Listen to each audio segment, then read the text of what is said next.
you mentioned this yesterday when you were speaking with the press that you've never seen anything like this in the 4 decades that you've done this. I guess instead of asking you a specific question to start off this interview, I'll let you start. Why don't you tell us what you think is most important for people to remember right now? Well, I've never seen anything like this in the sense that 3 things are happening at the same time. Any one of them is monumental. We have COVID, we have the riot on the streets in Hong Kong, and number 3, you have the U.S.-China relationship going to hell fast. So in the midst of this whole environment, Hong Kong no doubt will suffer. But on the other hand, on the mainland of China, in particular in the luxury sales area, is booming. I have never seen it boom like this. By April of this year, numbers have really recovered already. By May, some of our shopping centers were doing 2 to 3 times more business than a year ago, the same month. So it really depends on where you are and what you do. Are you looking to change anything? Are you looking to sit this one out and wait? Lots of things are outside the control of you, your tenants, and everyone in the industry. So what's the playbook, Ronnie, for these next 12 months then? Well, first of all, we have for the last 20 years been moving in the one direction, and that is number 1, going into mainland China, number 2, going into high-end shopping centers, in particular the luxury type. We will continue to do that. I think for the next 5, 10 years, 20 years maybe, that will still be one of the best business in the world. China, as long as it holds down its social situation, as long as it's peaceful, and I think it will, in which case, I think consumerism is going to be very, very good. And of that, the luxury part is in particularly good. In the old days, people in mainland China buy to own. Now they want to own better. And the luxury sector is going to be the best area to be in for us. Ronnie, it's Tom here in Beijing. It is pretty interesting, your analysis of what's happening in the luxury space, and we're seeing that play out in other parts of the retail space here in China. Those higher-end, more expensive goods are still in demand, despite everything that's happening here in terms of the economy and the pandemic. You have a very interesting footprint on the mainland, with malls in cities including Wuhan and Tianjin, Dalian, Shenyang, Jinan. How does it break down on a geographical basis? Is there a divergence that you're seeing here geographically on the mainland? I think geographically, it's about the same everywhere. It's really the segment of the business in which you are in. If you are in the luxury segment as we are, then what we are seeing is something amazing, amazing. 100% of all sales of mainland Chinese are now inside mainland China. Whereas before the COVID, perhaps only about 27, 28% of all the luxury sales by Chinese citizens are done inside of mainland China. The rest are outside, including Paris, London, New York, Hong Kong, wherever. And so suddenly you have a repatriation of 100% of all the sales into mainland China, and that explains why it's so good. It's not just revenge buying. Of course, the government has also been putting into place a lot of regulations, such as import duty and the like, and the big brands are also equalizing prices in the last 2 to 3 years with that of the rest of the world. So all those things converge together to make the luxury retail sector a very, very strong sector right now. So, Ronnie, given all of that, do you put more emphasis on the China business? Do you invest more in the mainland? Do you shift more of your focus to the mainland?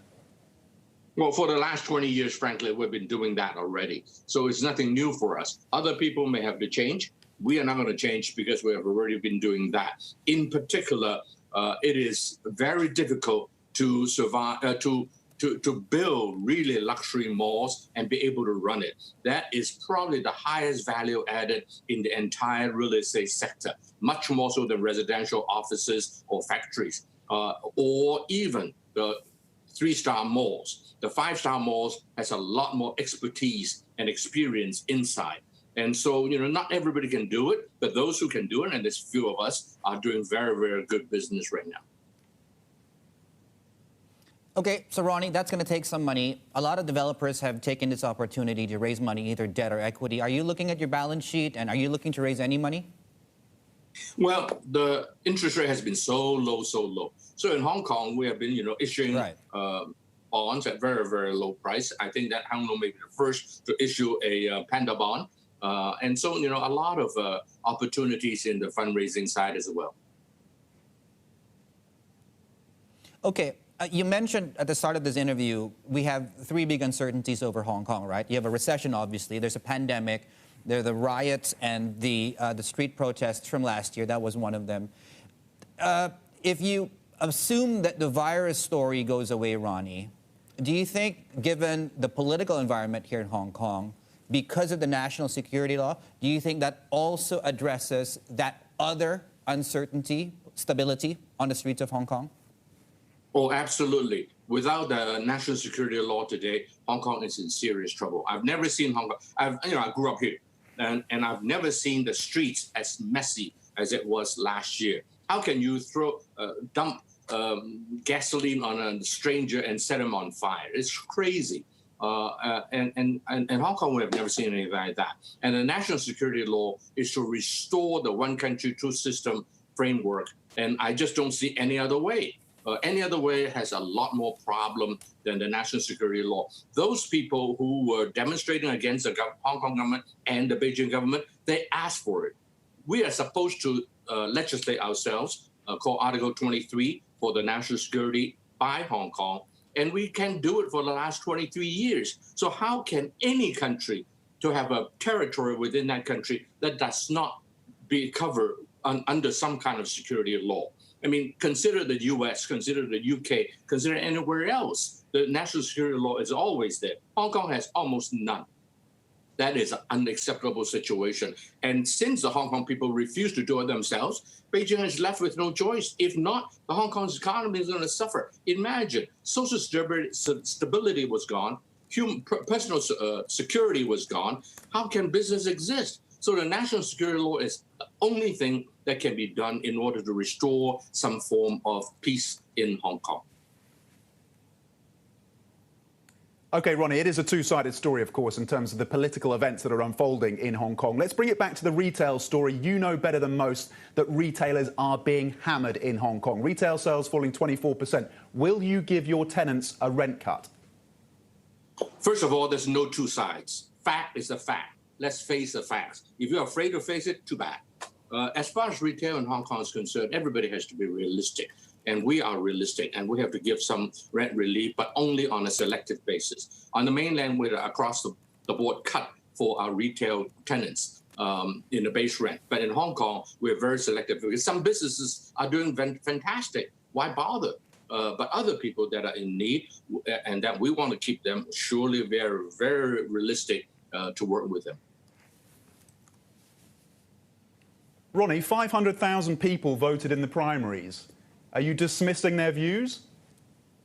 No, it's not that I'm dismissing their views. Many of those people are the ones that were marching on the streets. They were the ones who were causing trouble. And I felt unsafe for the first time ever living in Hong Kong for the last many decades. Do you want your son or your daughter to live in an unsafe environment when he or she walks out of the street?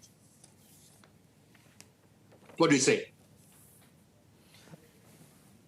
Are you safe in Hong Kong? Now, last half of last year? Right. Okay. I think no one is doubting that safety and the scenes that we saw in Hong Kong last year were, in a lot of ways, disruptive. I also think it's accurate to say that that group that was causing trouble, we're not talking of the 2 million people, Ronnie, 2 million people that marched peacefully. I would imagine the majority of the 500,000 people that Tom was mentioning earlier that voted in the primaries were the ones also causing physical harm and physical trouble and posing that sort of fear. And you and I understand, of course, that these are scenes you don't see every day, but equally as well, there is a part of the population here, Ronnie, and sorry to get into politics, that want their voice heard. What do big businesses in Hong Kong, like yourself, tell those people who feel marginalized, that they can't seem to see a future, that they can't climb the economic ladder? It is, after all, one country, two systems. It is also one Hong Kong, Ronnie. Well, one Hong Kong is part of the one China. Let's get that fact right first. I think that this situation you described about such as lack of opportunities, you're seeing exactly the same thing on Portland streets in the United States. There are always situations of that sort, right? But America, there is the national security law. And look at what President Trump has done. He has sent in the federal agents, right? In Hong Kong, there's no such thing. And when you have a society that has no security law, no national security law, that is an unacceptable situation. If Hong Kong people had legislated in 2003, there would not be today. They asked for it. I'm sorry to say that. If we had legislated before, anytime in the 23 years, there won't be the national security law by Beijing today.